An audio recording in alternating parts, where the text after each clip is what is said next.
Mae'n llinell amser rhyngweithiol sy'n llawn gweithgareddau amrywiol yn seiliedig ar ddigwyddiadau hanesyddol yr Urdd dros y ganmlynedd diwethaf, felly mae modd mewn i'r blynyddau gwahanol mwyn gweld nifer o weithgareddau weithiau o fewn yr un flwyddyn, a maen nhw i gyd yn sbardun ac yn rhoi syniadau am weithgareddau amrywiol i athrawon.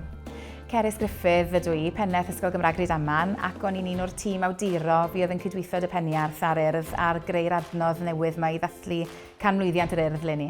Mae'r adnoddau i gyd ar hwb, felly os ewch chi mewn i'r adran adnoddau yn hwb, newch chi chwilio am Urdd neu dathlu a dysgu, lansio'r pecyn, a wedyn mae yna 4 adran ar gyfer Ysgolion Cymraeg, Ysgolion Saesneg a chanllaw i athrawon, a mae'r canllaw i athrawon yn ddefnyddiol iawn, achos mae'n dangos yr holl adnoddau sy'n ym mhob blwyddyn ac fe sydd dysgu a phrofiad maen nhw'n cyfateb iddyn nhw. Dyma'r llinell amser rhyngweithiol, ac os gliciwch chi ar unrhyw flwyddyn, Mae'r 3 digwyddiad beth oedd yn bwysig i'r Urdd yng Nghymru ac ar draws y byd y flwyddyn yna.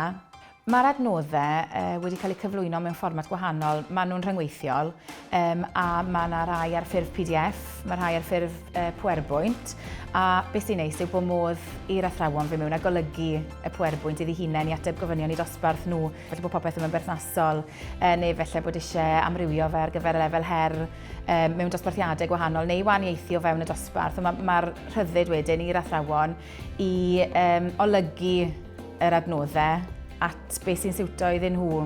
Mae nifer o weithgareddau amrywiol yn rhan o'r prosiect o weithgareddau celf a chrefft a dylunio thechnoleg fel creu tarian neu fathodau newydd i'r Urdd i arbrawf gwyddonol. Mae yna dasgrifennu estynedig, darllen y deall, hyd yn oed cynnal protest ar yr iard neu cynnal triathlon yn yr ysgol. Felly mae yna rhywbeth at dant pawb ac ar gyfer pob math o thema. Mae'r gweithgareddau hefyd yn amrywio o ran hyd, felly mae yna rai ar gyfer un gwers. Mae rai eraill yn fwy estynedig sydd felly'n para rhai wythnosau neu hanner tymor. Mae'r adnoddau yn amlwg yn ddefnyddiol iawn i athrawon, achos mae'n adnodd parod, ond hefyd bod modd i golygu nhw, felly mae'n fwy defnyddiol byth bod yr athrawon yn gallu newid nhw ar gyfer eu anghenion penodol nhw ar y pryd. Mae hefyd yn adnodd defnyddiol i'r ysgol mwyn codi ymwybyddiaeth o hanes yr Urdd dros y ganmlynedd diwethaf yng Nghymru. Falle bod tueddiad i blant ifanc beth maen nhw'n gwybod am yr Urdd yw steddfod, ond mae gymaint mwy iddo fe nawr ac o'r blaen yn y gorffennol, a mae'n dod mewn â'r dimensiwn Cymreig yn gryf ar draws pob maes dysgu, ond hefyd yn hanes pwysig sydd eisiau bod yn plant ni yn gwybod yng Nghymru. Mae'n grêt dysgu am wersyllioedd yr Urdd, oherwydd pryd fi'n yn blwyddyn 6, byddwn yn mynd i Llangrannog.